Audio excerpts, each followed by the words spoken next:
Bonjour, c'est Alexandre Johan. J'espère que vous allez bien et que les configurations astrologiques du week-end n'ont pas été trop pénibles à vivre. Nous allons revenir sur les différents transits de la Lune en signe et ensuite voir ensemble quels sont les créneaux à l'intérieur de ces transits qui seront positifs pour vous et surtout de quelle manière vous pourrez les utiliser pour en bénéficier, pour en profiter au mieux. Donc là, ce podcast est un petit peu particulier puisqu'il est un petit peu à cheval entre le podcast précédent et le suivant, dans la mesure où on va actuellement, au moment où je vous parle, dimanche soir, la Lune est encore dans le signe des Gémeaux et elle passera demain dans le signe du Cancer. Donc nous allons revoir un petit peu ce transit rapidement de la Lune en Gémeaux, en Cancer, dont nous avons déjà parlé dans le podcast précédent, mais simplement faire un petit rappel pour voir ce qui va se passer ce début de semaine. Et ensuite, nous parlerons donc du transit de la Lune en Lion, dont nous n'avons pas encore parlé, et puis nous reparlerons également de la conjonction de la Lune lunaire qui se produira cette semaine, ainsi que de la pleine Lune qui se produira aussi cette semaine. Voilà, donc pour revenir sur le transit de la Lune dans le signe des Gémeaux, qui a commencé samedi et qui prendra fin demain lundi 26 à 21h30. Le signe des Gémeaux, vous le savez, est un signe qui est gouverné par Mercure. C'est un signe également qui correspond à l'élément air. Donc c'est le transit de la Lune en Gémeaux va faciliter et favoriser les échanges, la communication, mais également toutes les activités intellectuelles, que ce soit la réflexion, l'apprentissage, le besoin de comprendre également.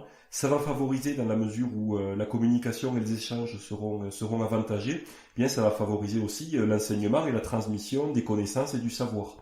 Également l'éloquence, l'art de convaincre par la parole et par l'échange avec vos interlocuteurs.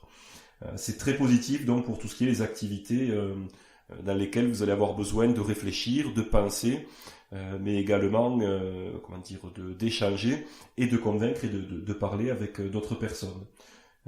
Attention simplement, puisque c'est un signe mutable, en plus les signes d'air, si ils placent toute l'action et la réflexion au niveau de l'intellect, c'est quelque chose qui n'est pas forcément palpable.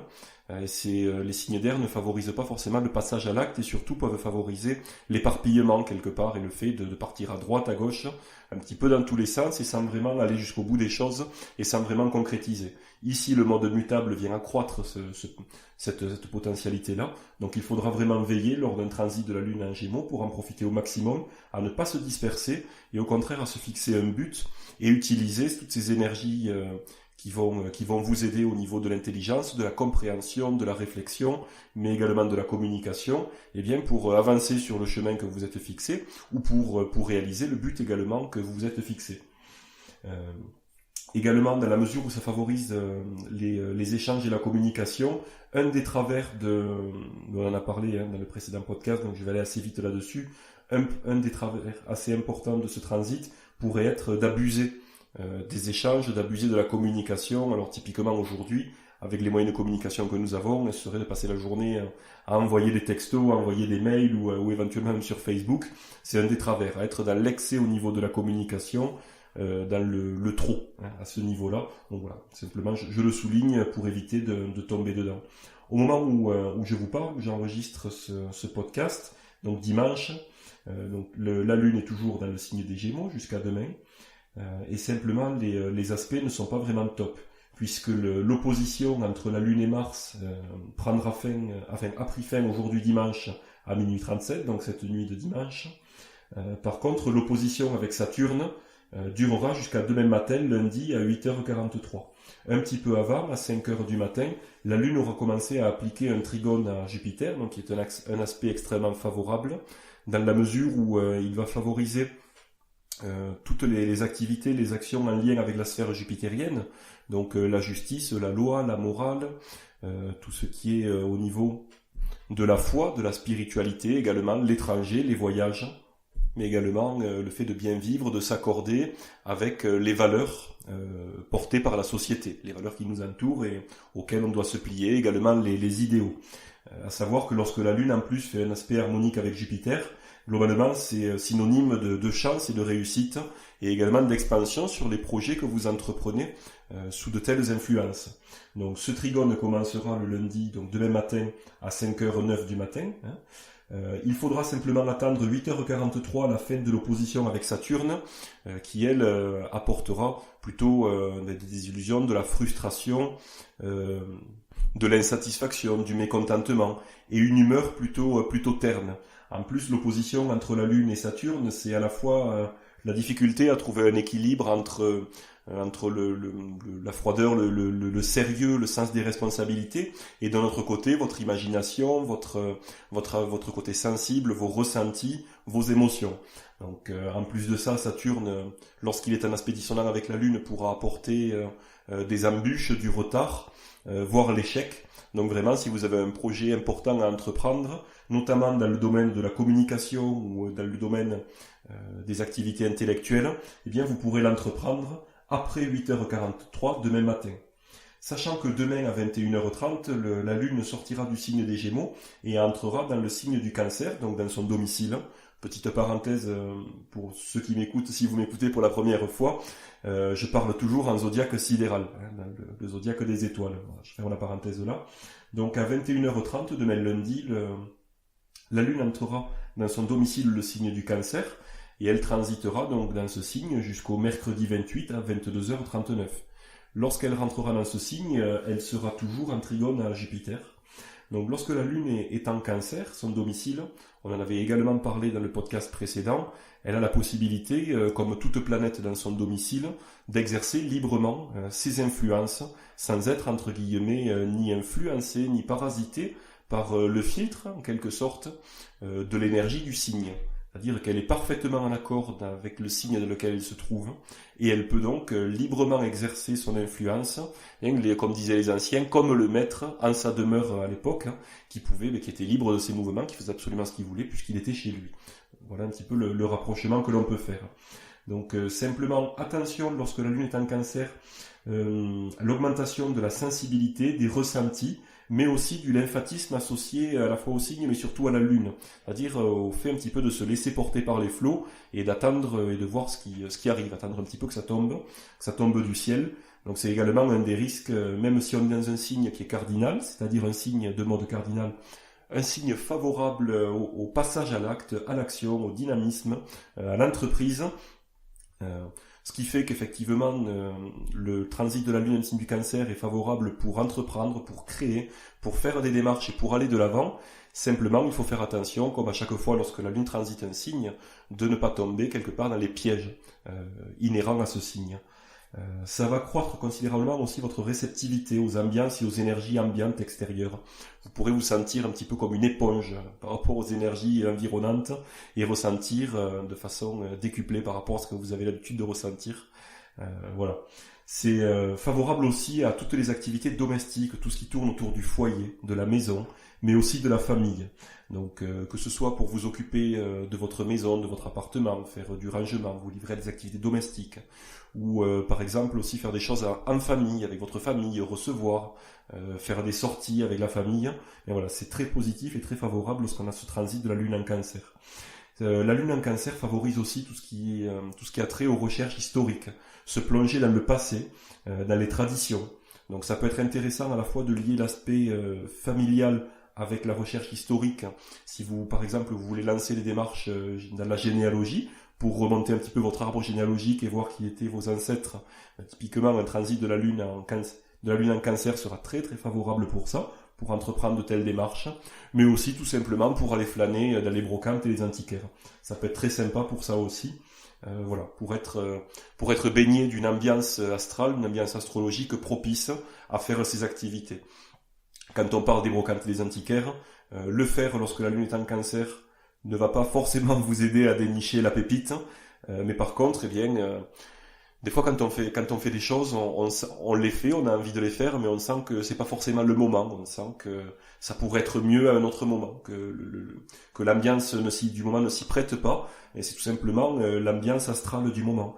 Donc là, comme je vous le disais, si vous utilisez ce transit pour aller faire les brocantes et les antiquaires, ça va pas ou faire votre arbre généalogique, vous n'allez pas forcément d'un seul coup là comme ça retrouver tous les papiers, les actes de naissance, les actes de décès, d'un seul coup, voilà, facilement. Ça ne veut pas dire ça. Ça veut dire que l'ambiance astrale sera favorable à entreprendre ces démarches. Donc ça veut dire que vous vous sentirez bien si vous souhaitez le faire bien sûr, hein. Mais vous vous sentirez bien et vous vous sentirez au bon endroit, au bon moment pour faire ces démarches-là. Et de manière générale, ces démarches seront de toute façon favorisées par cette ambiance astrologique favorable. Voilà, pour revenir un petit peu sur cela. On en avait parlé, mais ça vaut le coup de le souligner chaque fois que la Lune transite un signe d'eau. Donc que ce soit le Cancer, le Scorpion, mais aussi le Poisson, ça accroît la susceptibilité et l'émotivité. Donc attention à ne pas partir au quart de tour. Et puis encore une fois, la mise en garde par rapport au lymphatisme qu'apporte la Lune. En plus, dans le Cancer, Mars est en chute, donc l'action est un petit peu plus délicate. C'est plus délicat de prendre l'initiative et de passer à l'action. Malgré le fait, j'y reviens, qu'il s'agisse d'un signe de mode cardinal, donc tout à fait favorable à la création et à l'action. C'est un signe dans lequel vous pouvez vraiment aller de l'avant, vous serez soutenu par les influences astrologiques. Donc lorsque la Lune entrera dans ce signe du Cancer, lundi 26 à 21h30, elle sera toujours en trigone à Jupiter. Donc comme on l'a vu, période ultra favorable, soit pour profiter pendant la journée de lundi, donc de lundi matin, mais jusqu'à 21h30 des influences de la Lune en Gémeaux, donc liées à Mercure essentiellement, et ensuite au-delà, jusqu'à mardi matin, vous pourrez, jusqu'à mardi midi même, vous pourrez profiter de ce trigone de la Lune à Jupiter, alors, extrêmement favorable pour tout ce qui est la réussite, la chance, l'accroissement, le développement, en dehors de la favorisation, enfin, je ne sais pas si ça se dit même, mais du fait de favoriser les activités propres à Jupiter, vraiment, de façon générale, la chance, l'accroissement, le développement pour vos activités, entreprises sous ces augures, sous cet aspect-là, qui durera donc toute la matinée de mardi également, de mardi 27, enfin toute la matinée non, puisque ça prendra fin jusqu'à 7h28. À 7h28 mardi, donc le trigone prendra fin. Ensuite, vous pourrez également avoir une période plutôt calme. Simplement, mardi 27 à midi 2 exactement, la Lune commencera à appliquer une conjonction au nœud lunaire nord. On y reviendra un petit peu plus tard dans le podcast. Donc vous savez que lorsque la Lune applique une conjonction à l'un de ces deux nœuds lunaires, nœud lunaire nord ou nœud lunaire sud, ce que les anciens appelaient la tête et la queue du dragon, eh bien il faut vraiment éviter d'entreprendre des activités importantes, des activités décisives pour vous, qui auront un impact pour votre avenir, et de façon plus générale des activités qui sont amenées à durer dans le temps. Voilà. Donc ça dure en général 2 jours et demi, ces conjonctions. Il vaut vraiment mieux éviter, si on veut suivre les règles de l'astrologie élective, il vaut mieux éviter ces moments de conjonction. D'ailleurs, même lorsqu'on regarde les calendriers lunaires qu'utilisent les agriculteurs, ou qu'on utilise pour le jardinage, c'est des choses qui sont ancestrales, qui fonctionnent depuis des millénaires. On recommande même de ne pas s'occuper du jardin lorsque la lune du jardin ou des champs, lorsque la lune est en conjonction avec l'un des deux nœuds lunaires. Ne pas labourer, ne pas traiter, ne pas tailler, ne pas planter, ne pas récolter même. Voilà, éviter de s'en occuper. Alors j'aurais tendance, c'est peut-être un peu abusif de dire que si c'est bon pour la terre et pour les plantes, ça vaut aussi pour nous. C'est un petit peu rapide comme façon de penser, mais de toute manière, quand on connaît à la fois les influences lunaires et l'influence du nœud lunaire nord qui est d'accroître les bons comme les mauvais côtés, on se doute que de toute façon, si on accroît les bons côtés, mais si les mauvais côtés de la Lune sont accrus, d'autant plus qu'ils sont en plus parfaitement libres de s'exprimer dans le Cancer, on pourrait tomber, si on parle des mauvais côtés, justement du lymphatisme dont on a discuté précédemment, du lymphatisme, du fait de se laisser porter par les flots, de se laisser aller. Donc rien que pour ça également, cette conjonction de la Lune au nœud lunaire, alors qu'elle se trouve en Cancer, n'est vraiment pas favorable pour agir. Cette conjonction au nœud lunaire durera jusqu'à mercredi 28 à 20h40, mais à ce moment-là, de toute façon, la Lune sera en carré avec Jupiter.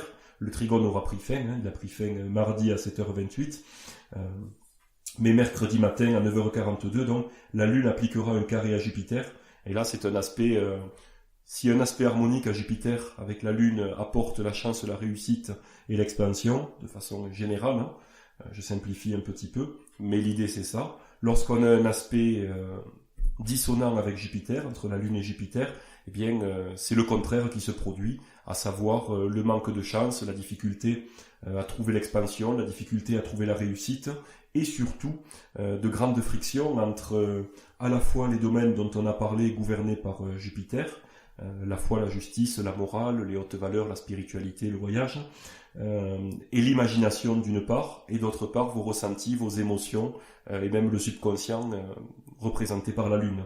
Donc d'une part, la difficulté à réussir ce que vous entreprendrez sous tels auspices, et en plus de ça, vraiment la difficulté d'accorder les domaines dont on vient de parler. Quoi qu'il en soit, ce carré durera jusqu'à la fin du transit de la Lune en Cancer, le mercredi 28 à 22h39.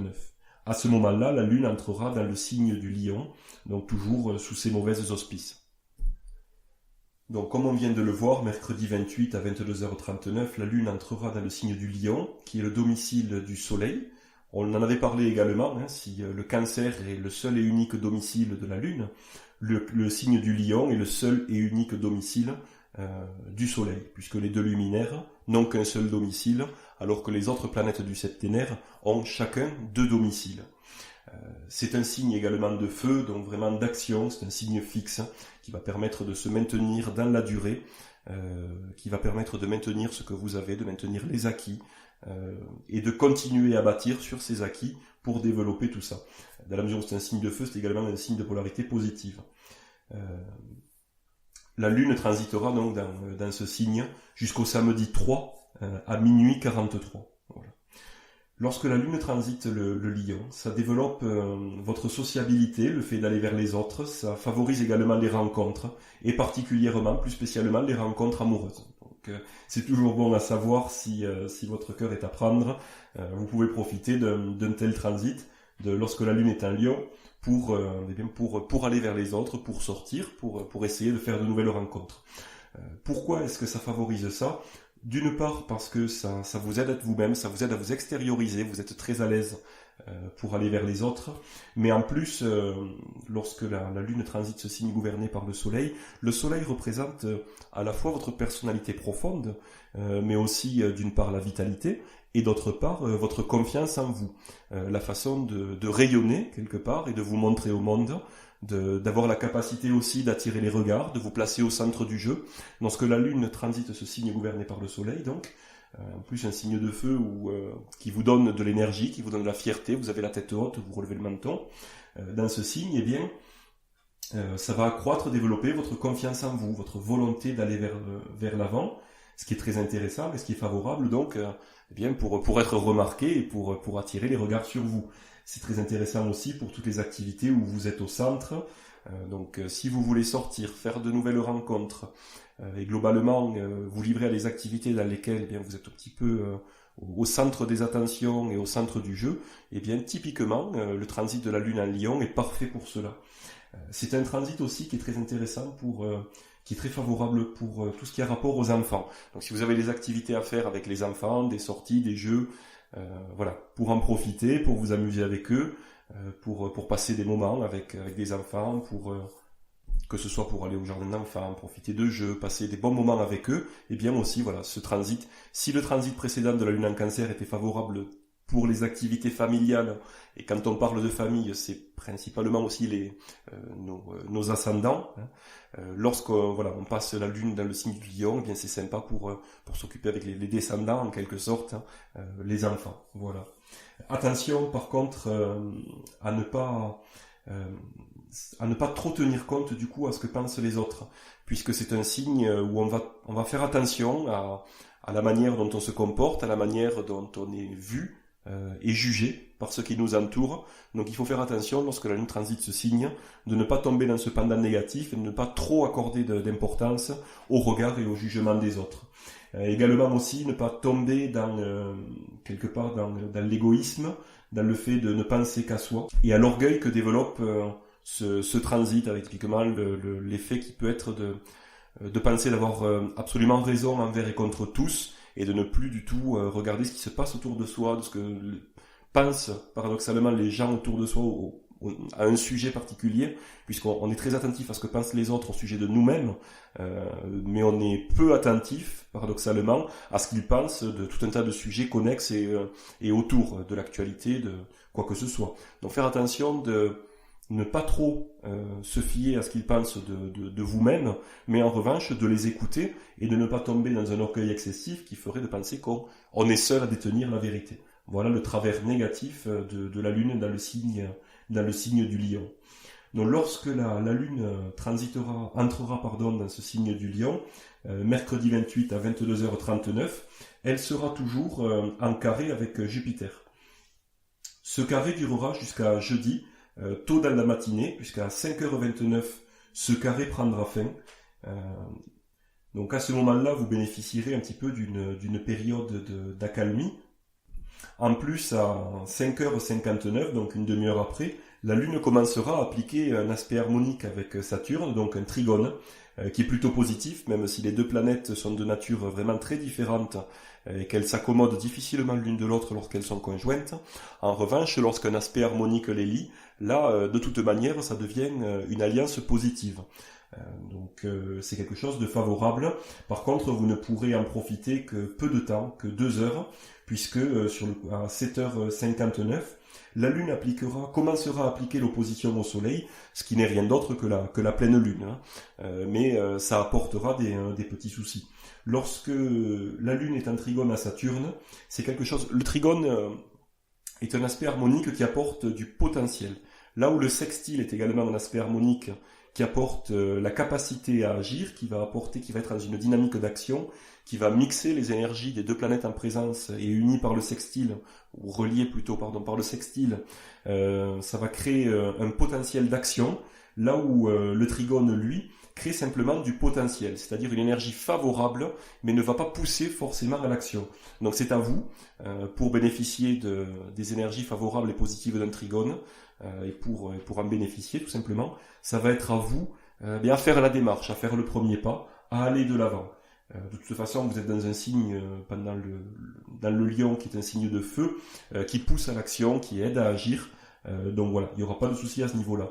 Là, dans ce cas-là, lorsqu'on a un aspect harmonique entre la Lune et Saturne, ça va apporter du sérieux, du poids et de la profondeur, que ce soit à vos ressentis, à vos émotions, mais également à votre imagination. C'est typiquement un aspect qui est synonyme de sagesse, mais également de stabilité au niveau de l'état émotionnel. Ça peut être intéressant lorsque, par exemple, on a la Lune en plus qui va être en opposition avec le Soleil, où là, on va avoir un problème d'équilibre à la fois entre le côté féminin et masculin qu'on a chacun d'entre nous à l'intérieur de nous-mêmes, mais par contre, ça peut amener de brusques changements d'humeur, et également un déséquilibre entre la nature profonde, reflétée par le Soleil, et les émotions et sentiments portés par la Lune. Donc de la difficulté à accorder ce que l'on ressent quelque part avec notre nature profonde. Donc, vous voyez que c'est quand même un petit peu compliqué, avec en plus cette possibilité comme ça de changement brusque d'humeur, côté lunatique. Ça va être très intéressant de vivre cette partie-là avec le trigone, justement avec Lune-Saturne, qui va qui va stabiliser, qui va venir apporter de la stabilité à votre état émotionnel et également de la sagesse. Donc c'est un aspect qui sera, je pense, très agréable à vivre. Voilà. Donc dès le lendemain, en plus à partir de 3h19 le lendemain, même si l'opposition Lune-Soleil n'est pas forcément, c'est pas forcément l'aspect le plus gênant à vivre, même si je vous ai expliqué un petit peu ce qu'il pouvait apporter.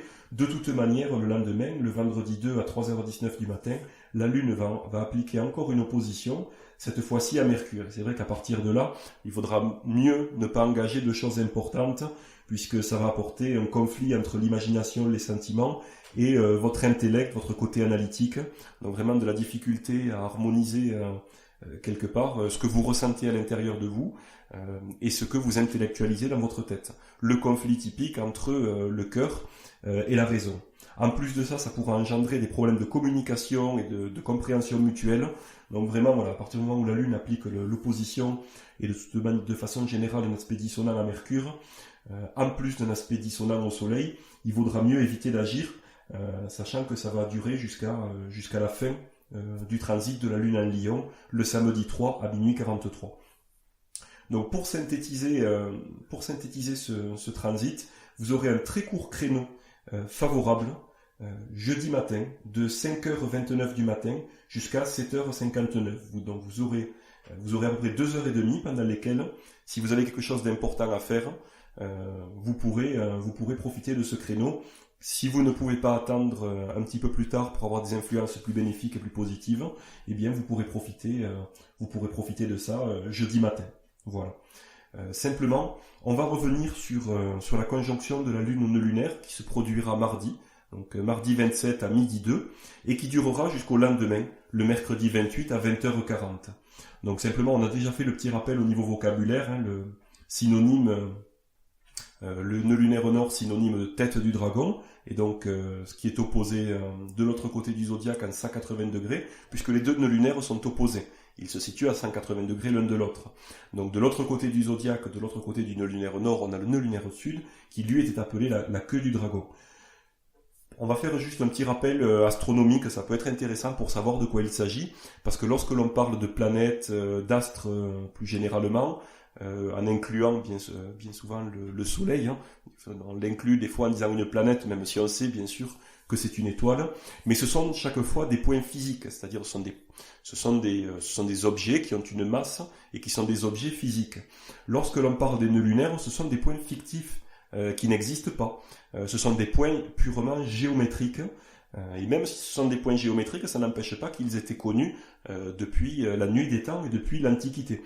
C'est pour ça que je vous en parle, quand on parle d'astrologie traditionnelle, les nœuds lunaires sont extrêmement importants.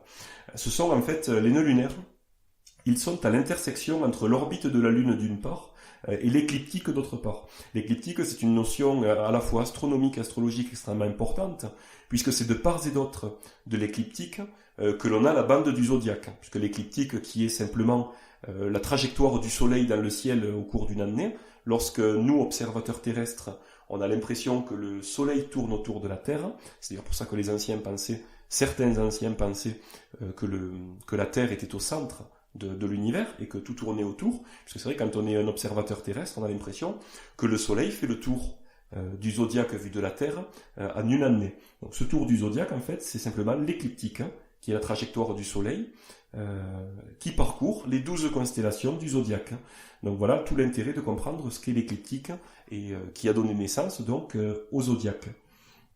C'est un repère qui est utilisé en physique et en astronomie, puisqu'on parle de longitude écliptique.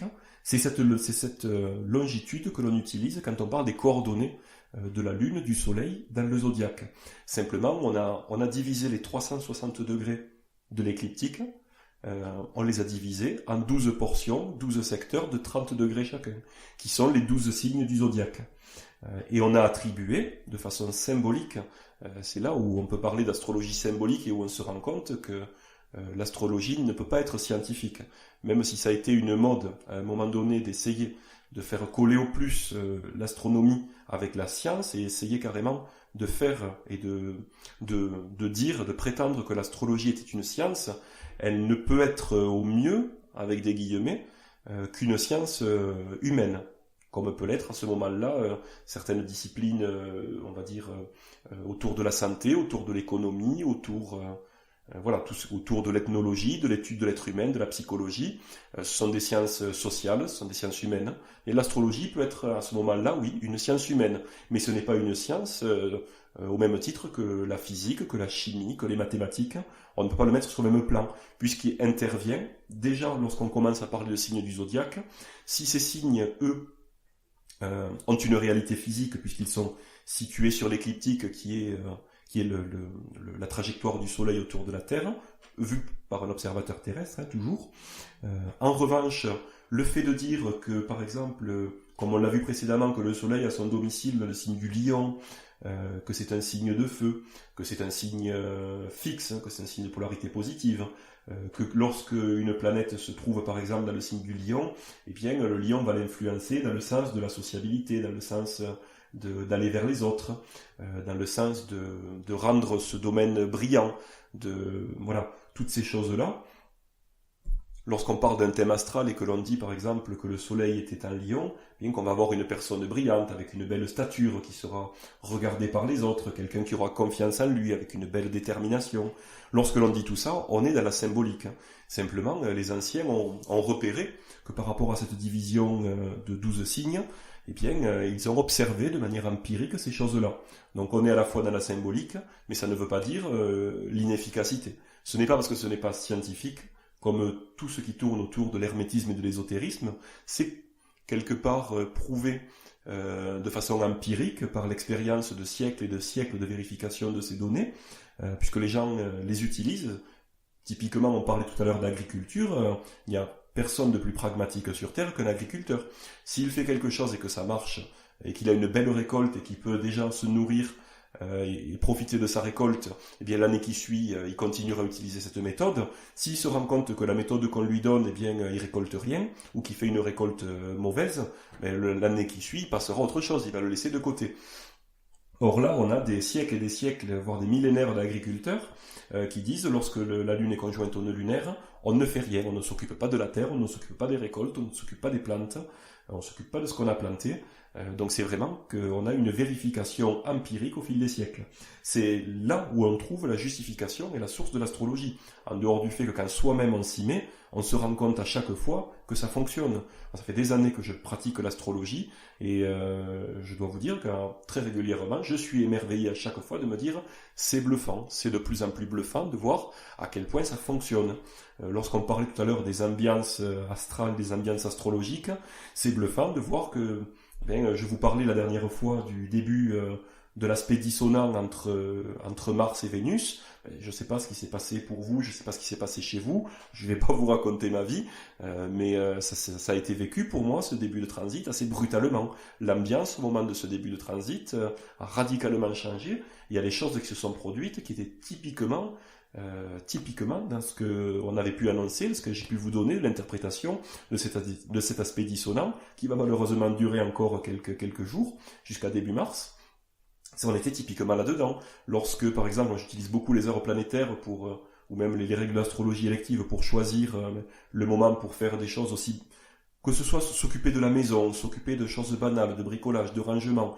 Je vais facilement utiliser un transit de la Lune dans le signe de la Vierge, lorsqu'il s'agit de faire des choses en contact avec l'administration, des choses plutôt froides ou avec des grandes corporations. Je vais travailler lorsque la Lune est en Capricorne, lorsque je veux accroître par exemple, développer l'intuition, les ressentis, faire des travaux de cet ordre. Typiquement, je vais attendre que la Lune soit en Poisson. Utiliser les phases de la Lune, ça marche très bien. Ou lorsque l'on fait un thème astral. Quand on a une personne, je travaille beaucoup par email au niveau des thèmes, la personne, vous ne l'avez jamais vue, parfois on n'a jamais parlé même avec elle, on fait un thème et puis on l'a des fois par mail ou par téléphone, et la personne vous dit c'est bluffant, ça correspond complètement. Donc c'est quelque chose d'assez incroyable, à la fois soi-même, c'est pour ça que je vous engage, si vous m'écoutez, c'est que vous vous intéressez à l'astrologie. Je ne sais pas quel est votre niveau. Je vous engage vraiment à persévérer, à continuer. C'est pour ça aussi que dans les podcasts, j'introduis toujours, ils sont un petit peu longs, c'est vrai, mais au lieu de me contenter de dire juste, voilà, tel jour à tel jour, vous avez un créneau, allez-y, go, feu. Non, je préfère développer tout autour, parce que je me dis qu'au fur et à mesure de ces discussions qu'on a ensemble, parfois un petit peu longues, mais qui, je l'espère, sont intéressantes pour vous. Et d'ailleurs, s'il y a des choses qui vous intéressent plus que d'autres, n'hésitez pas, que ce soit sur Facebook ou en commentaire en commentaire du podcast ou même par email sur contact@alexandrejoan.com. Vous avez un mail pour me dire voilà, moi j'aime bien ça j'aime un petit peu moins, j'aimerais que tu parles de ça. Voilà, n'hésitez pas à échanger, pour que moi aussi de mon côté, quand je discute avec vous au travers de ces enregistrements, au travers de ce podcast, je puisse vous parler de ce qui vous intéresse et des domaines aussi dans lesquels vous aimeriez progresser. Puisque toute l'idée c'est ça, c'est qu'en m'écoutant, vous n'êtes pas forcément obligé, mais à force d'entendre par exemple que la Lune a son domicile dans le Cancer et que le Lion est le domicile du Soleil, à force de l'entendre, c'est quelque chose que ça fera partie de vous. Vous le saurez sans avoir eu besoin de l'étudier. Et lorsque vous allez commencer à regarder votre thème astral, le thème astral de vos enfants, de vos proches, de la famille, ce sera évident pour vous. Toutes ces choses-là, du coup, vous les mémoriserez simplement de par le fait de les avoir entendues. Donc, voilà, je ferme cette parenthèse là-dessus sur le côté un petit peu pédagogique que j'essaye d'avoir, que ce soit dans les emails d'information astrologique, qui sont le support de base, on va dire, dans lequel je peux m'exprimer avec vous et vous donner toutes ces infos. Et le podcast à côté vient compléter ça. Ça donne une facilité à l'oral de discussion que l'on n'a pas forcément à l'écrit. Donc voilà, simplement ce petit retour sur ce que sont les nœuds lunaires d'un point de vue physique et de quelle manière on les utilise en astrologie. À savoir que globalement, lorsqu'on a une conjonction avec la Lune de toute façon, nœud lunaire nord ou nœud lunaire sud, on évite à tout prix d'y aller. Tout l'intérêt aussi de l'abonnement à l'agenda astro, puisque c'est une fonctionnalité premium que vous avez dans toutes les cartes du ciel de l'espace membre Tempus Magis, et sur les cartes du ciel que vous avez également dans l'email, dans l'agenda astro que vous recevez tous les jours par email, lorsque vous êtes abonné à cette offre, eh bien vous avez sur la carte du ciel les nœuds lunaires, sud et nord. Donc de cette manière-là, eh bien vous ne pouvez jamais louper ces conjonctions. De la même manière, vous les avez dans l'espace membre, dans toutes les cartes du ciel que vous affichez, que ce soit les transits, les cartes du ciel détaillées, mais également les agendas astro que vous pouvez afficher pour les jours et les dates et les lieux surtout de votre choix. Vous avez chaque fois les nœuds lunaires qui apparaissent. Donc c'est vraiment quelque chose que vous ne pouvez pas louper. Et lorsque vous voulez lancer quelque chose de quotidien, dans le banal, bon, c'est déjà bien d'éviter, mais c'est pas trop grave. Mais si c'est quelque chose de beaucoup plus important pour vous, qui doit durer dans le temps, qui vous engage pour votre avenir, c'est quand même très important de choisir une date qui sort de ce créneau. Donc voilà tout l'intérêt d'avoir accès à l'espace membre Tempus Magis, ou également à l'agenda astro quotidien que vous recevez sans rien faire. Vous avez ça dans votre boîte mail tous les jours à 16h. Donc simplement, si vous voulez avoir un peu plus d'infos là-dessus, vous avez les liens en bas dans la description, quoi qu'il en soit, dans la description du podcast. Donc voilà pour cette conjonction nœud lunaire. Et on va rapidement passer également sur la pleine lune, qui se produira vendredi 2 mars. Donc la pleine lune, qu'est-ce que c'est ? On en a parlé précédemment. C'est simplement un aspect un peu spécifique entre nos deux luminaires, sachant que la pleine lune, c'est une opposition entre la lune et le soleil. Donc comme on l'a vu, ça apporte de la difficulté à trouver l'équilibre d'une part entre nos deux côtés, féminin et masculin, les deux polarités qu'on a chacun en nous, mais également la difficulté à trouver l'équilibre entre votre nature profonde, la personne que vous êtes vraiment à l'intérieur de vous, et ce que vous ressentez, vos émotions, vos sentiments, vos ressentis, votre imagination. Également le risque d'humeur rapide et brusque, puisqu'on sait que la pleine lune, il y a que ce soit au niveau les gens qui travaillent aux urgences, par exemple, ou les pompiers ils vous le diront tous. C'est des soirs, honnêtement, les gardes, s'ils peuvent éviter, ils évitent. Je connais des gens qui travaillent aux urgences, je connais des pompiers aussi, ils vous le disent, s'ils peuvent éviter d'avoir une garde quand c'est la pleine lune, ils évitent absolument, parce que c'est plus chargé. C'est un constat, c'est empirique, c'est un constat, mais c'est comme ça. On sait que les soirs de pleine lune, quelques jours qui précèdent même la pleine lune, puisque l'aspect a commencé, même la pleine lune c'est l'aspect exact, mais l'aspect commence un petit peu avant et il se termine un petit peu après. On sait qu'on a du mal à dormir, qu'on est plus à fleur de peau. On sait que c'est plus difficile une pleine lune. Pourquoi ? Parce que c'est le moment où les énergies lunaires à la fois sont en opposition avec les énergies solaires, de par cet aspect, mais en plus de ça, c'est le summum de la phase croissante de la lune. C'est-à-dire qu'à ce moment-là, lorsque l'opposition est exacte, on est donc en pleine lune, les énergies lunaires atteignent un paroxysme et sont à leur maximum. Donc c'est vraiment idéal pour célébrer les réalisations, pour prendre conscience de tout ce que vous avez réalisé, de tout ce que vous avez fait précédemment, dans les semaines, dans les mois passés, bien de vous poser, de prendre conscience que tout ça, ça peut être des grandes choses, ça peut être aussi des petites choses, mais de prendre le temps de se poser et de regarder ce que vous avez accompli, ce que vous avez fait, ce que vous avez réalisé, et quelque part de le célébrer. Alors, quand je dis de le célébrer, ça peut être juste de prendre un peu de temps pour vous, pour regarder en arrière et pour ressentir de la joie, du contentement d'avoir fait tout ça. Ça peut être aussi autour d'un repas, ça peut être en vous faisant plaisir, en vous gratifiant, une sortie, un bon repas, inviter les amis, faire des choses que vous ne vous accordez pas en temps habituel, mais là vous dire voilà, on arrive là, on fête ça, on célèbre ça. En plus la lune sera dans le signe du lion à ce moment-là. Ce sera parfait pour organiser une fête et pour faire quelque chose de sympa avec des amis ou avec des proches. Donc pour le coup, eh bien voilà, de regarder un petit peu en arrière, de souffler et d'être heureux de ce que vous avez réalisé, de ce que vous avez accompli, et d'entrer comme ça, puisque une fois que la lune a dépassé l'aspect exact, a dépassé l'opposition exacte, à ce moment-là, la lune va entrer dans sa phase décroissante. À ce moment-là, les énergies lunaires diminueront de plus en plus, et ce sera favorable à ce moment-là d'une part au repos, mais également à l'introspection, au fait d'entrer en soi, de réfléchir, de s'observer, de prendre du temps pour faire le point avec vous-même, mais aussi pour les bannissements. C'est-à-dire que la phase décroissante est favorable pour en finir avec ce qui doit être terminé, pour supprimer également les mauvaises habitudes, comme par exemple faire du tri, faire du large, vous séparer de ce qui vous encombre, au propre comme au figuré, les mauvaises pas forcément les mauvaises fréquentations, mais s'il y a des gens qui au bout d'un moment sont toxiques, qui sont dans votre carnet d'adresse, mais qui vous font du mal, qui sont toxiques, ou en tout cas qui ne vous apportent pas du bonheur lorsque vous les fréquentez, eh bien ça peut être le moment d'une part pour y penser, et puis aussi pour prendre la décision, eh bien simplement de supprimer le contact de votre carnet d'adresse, d'éloigner ce qui vous gêne, de dégager quelque part ce qui vous encombre. Ça peut être une pièce, des placards, un garage trop encombré.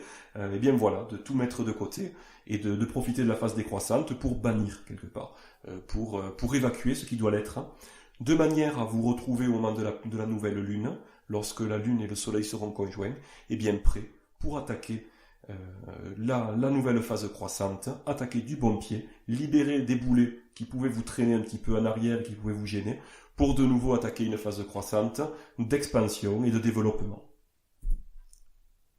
Et bien voilà, ce podcast astrologique est maintenant terminé. J'espère que ça aura été intéressant à suivre pour vous.